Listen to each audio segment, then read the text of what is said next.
Kairana Lok Sabha seat पर भाजपा, सपा और बसपा के उम्मीदवारों का ऐलान हो चुका है। चुनावी प्रचार में उम्मीदवार पूरी ताकत झोंक रहे हैं। इस बीच पूर्व सांसद अमीर आलम खान ने सियासी तापमान को बेहद बढ़ा दिया है।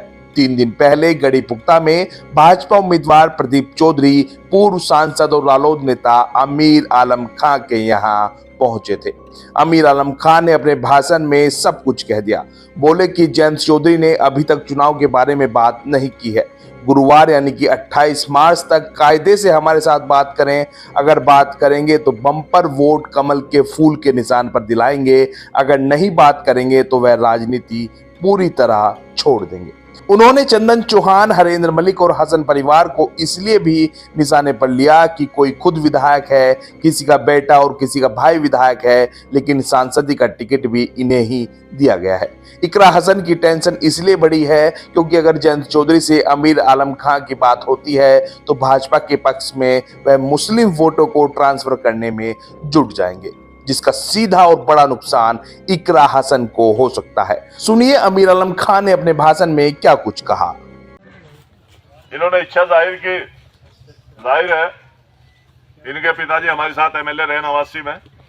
मास्टर कुंवरपाल जी बहुत अच्छे आदमी थे, बड़ी अच्छी शख्सियत थी, और प्रदीप भाई भी भले आदमी है, इसमें भी कोई गुंजाइश नहीं है जी। हाँ, तो लेकिन बहरहाल भले की ही कहीं ना कहीं आलोचना होती है।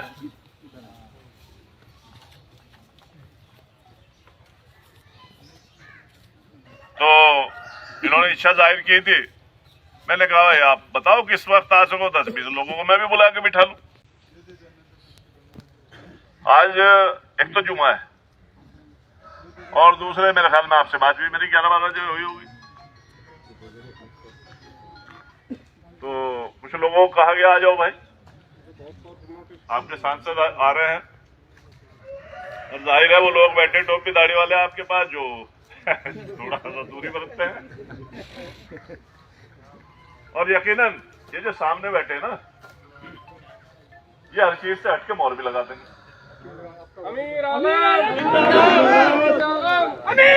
खान ये मोहर भी लगा देंगे। मेरे कस्बे में 10,500 वोट है। 10,500 में से अगर इनकी मोहब्बत जिस तरीके से मेरे साथ हमेशा रही है, वही मोहब्बत अगर कायम रहेगी तो 8,000 वोट यहाँ पड़ेंगे, 800 इधर उधर नहीं जाएंगे। लेकिन रिजल्ट यहाँ का गवाह है कि अभी आपके सुरेश राणा जी यहाँ लड़े थे, तो शायद वो 2000 तक नहीं पहुंच पाए थे। पहुंचता भी नहीं है 2000 से ऊपर। आप भी लड़े होंगे, आप भी पिछला रिकॉर्ड देख लीजिएगा। तो यहाँ 7,000 वोट आशा करता हूं आपको मिलने चाहिए। क्यों भाई, कह दो क्या? तो यहाँ वोट दो ही है, या तो वोट आपका है या वोट मेरा है। यहाँ तीसरा किसी का है नहीं कुछ। तो यहाँ वोट आप देखिए, यहाँ करीब 63-64 वोट मुसलमानों के हैं और 4,000 वोट 4100 वोट यहाँ हिंदुओं के हैं। उसमें जाट भी है, सबसे बड़ी बिरादरी यहाँ जाटी है। 850 वोट यहाँ जाटों के हैं, 405 वोट यहाँ कश्यपों के हैं, 400 वोट यहाँ सैनियों के हैं, और बाकी बनिए ब्राह्मण हमारे यहाँ थे, वो बेचारे कुछ बहुत चले गए, कुछ रह रहे। यहाँ दलित भी बहुत थे, लेकिन पता नहीं क्यों दिल्ली, कहीं अपना शाहदरा, मैं तो बतेरा रोकता हूँ। और यकीन मानिए, चाहे हिंदू है या मुसलमान, जो गढ़ीपुख्ता छोड़ के जाता है तो उसकी मुझे तकलीफ भी बहुत चिंता होती है, और मैं उसके खुशामद भी करता हूँ। भाई क्यों जा रहा यार, थोड़ी खा ले, अपने घर रह के खा ले। मकान जब बेचता है और तकलीफ हो, जब मकान बेचता है तो नवाज देवबंदी का एक शेर याद आ जा मुझे, ये शहर जाने वाले बूढ़े शजर न बेच, मुमकिन है लौटना पड़े गाँव के घर न बेच। तो ये भी मेरे जहन में आ रहे। तो भाई प्रदीप जी,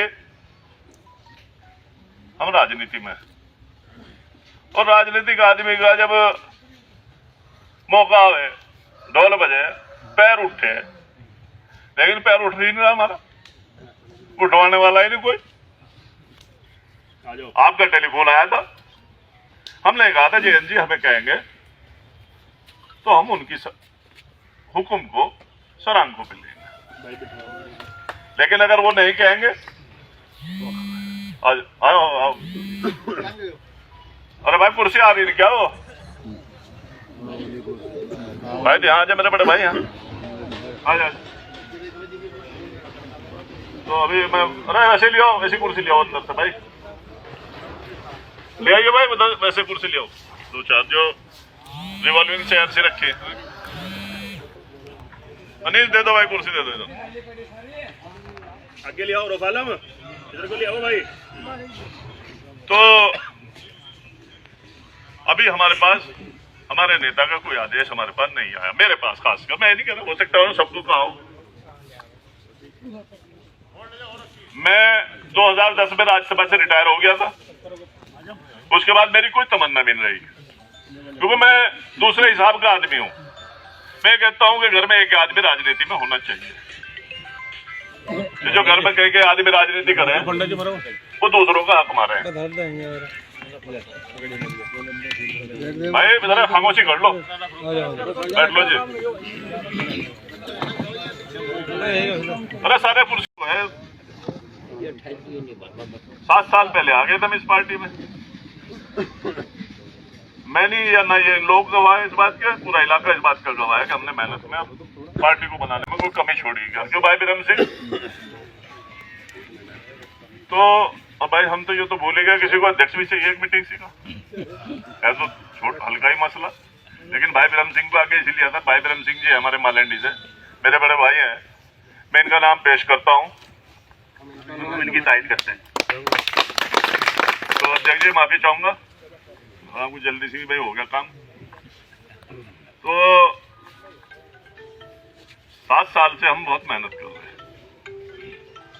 उपचुनाव आ गया यहाँ हुकुम सिंह जी के डेथ के बाद, और उसको तो हम उपचुनाव को नहीं लड़ सके, लेकिन हमें कहा गया था फुल चुनाव आप लड़ेंगे, नहीं लड़ेंगे आपके सामने। वो सकता है उन्होंने महसूस किया होगा प्रदीप भाई को आप नहीं हरा सकते, शायद तबस्सुम हसन हरा सके, ये हुई होगी। खैर बहरहाल जो भी कुछ सामने रिजल्ट हुआ, आप जीत गए।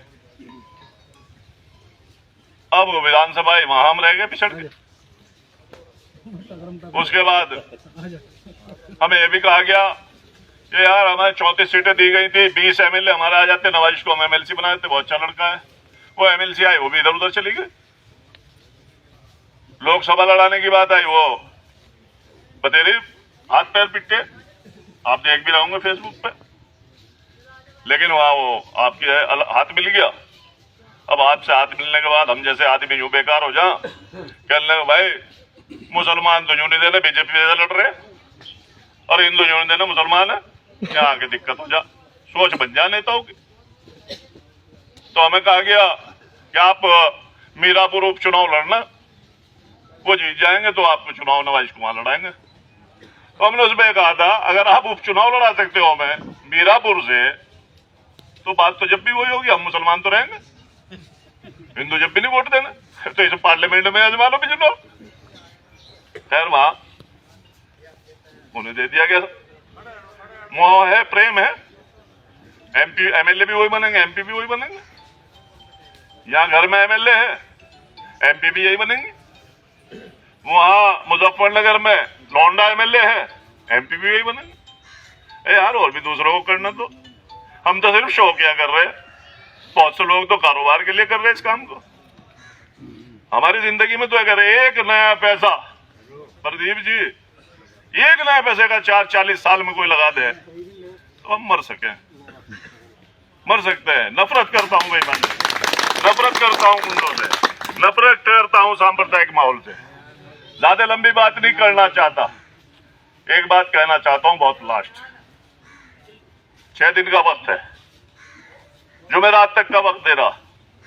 अगर जैन जी हमें बुला के कायदे में हमसे बात करेंगे तो यकीनन, चाहे वो थाना भवन हो, चाहे वो जलालाबाद हो, चाहे वो मसावी हो, चाहे वो लुवारी हो, चाहे वो आपका भैसानी हो, चाहे आप बाबरी हो, चाहे आपका बुटराना हो, चाहे आपका चौसाना हो, जिजोल्ला हो, बल्ला मजरा हो, बसी चुंग्यारी हो, अम्बेटा हो, हसनपुर हो, गढ़ी पुख्ता हो, हिंड हो, कि मंडेट हो, भाई माफ करना, किसी गांव को रह भी सकता है, कोई गांव ऐसा नहीं होगा जिसमें अमीर आलम के कहने से फूल पे मोहर ना लगे। मैं अकेले रहने दूंगा। ये मेरा डर नहीं है, ये मेरा खौफ नहीं है, बल्कि मेरा प्यार है। लोग मुझसे प्यार करते हैं, लोग मुझसे मोहब्बत करते हैं। नवाजी से एमएलए रहे बुढ़ाना से, और ये वहां से लड़े मीरापुर से, बसपा से। मैंने कहा नवाजी तुम्हारे पास, तुमने 5 आदमी अपने नहीं बनाए जो तुम्हारे लिए 2 महीने तक यहां वर्क कर सके, और मैंने कहा मेरे 500 आदमी ऐसे होंगे जो 2 महीने तक अपने घर की शक्ल नहीं देखेंगे, आपके चुनाव में आके लग जाएंगे। तो हमने ऐसे आदमी बनाए, और ये नहीं हमने किसी की नाजायज मदद की हो। नाजायज तो मैं करता ही नहीं, मैं तो नवाजी की निकलने का नाजायज, मैं तो बहुत दूर हूं इन चीज नाजायज कामों से। हाँ, एक आदमी कत्ल में फंस गया और जुटता है बचाने में, अपने आप को पूरा झोंक दूंगा, उसे जेल नहीं जाने देने का, जाने नहीं दिया आज तक। एमपी साहब सन 2017 तक जब विपक्ष के मायने थे, तब तक चाहे मायावती जी की हुकूमत रही हो, चाहे भारतीय जनता पार्टी की हुकूमत रही हो, 32 साल सन 85 से लेकर 2017 तक एक नया पैसा गढ़ी पुख्ता थाने में मैंने अपने कस्बे का जाने नहीं दिया, एक नया पैसा। और इन 7 साल में कई करोड़ रुपए गढ़ी पुख्ता से लूट लिए। पहले सरकार किसी की भी रही हो, एसओ यहां रहना नहीं चाहता, मेरा लम है वहां, पैसे नहीं कमाने देता, और अब गढ़ी पुख्ता जाना ही नहीं चाहता कोई। मुझे आज बता रहे थे 11 मशीन ले चले कच्ची गढ़ी में, 5 लाख बंधा हुआ है गढ़ी पुख्ता, इसे गढ़ी पुख्ता थाने को। बताओ, लकड़ी से ले जाने क्या है। तो इस पे भी आपकी जिम्मेदारी बनती है कि ये इस तरीके की लूट, पैसे लेते थे हर जमाने में लिए गए, मैं नहीं कह रहा, लेकिन ये लूट नहीं होनी चाहिए। तो मेरा कहना है कि आखिर में एक ही बात कह के खत्म करता हूं अपनी बात, कि जैन जी बात कर लें, चाहते हैं हम बात करें, वो बात करें हमसे और हम उनसे बात करें कि भाई हमारे हिसाब में आपके पास क्या है। अब इज्जत मिले, सम्मान मिले, बात कुछ नहीं है अब देने को, सम्मान तो होना चाहिए ना। अगर वो जुमेरात तक मुझसे बात करते हैं, बहुत अच्छा।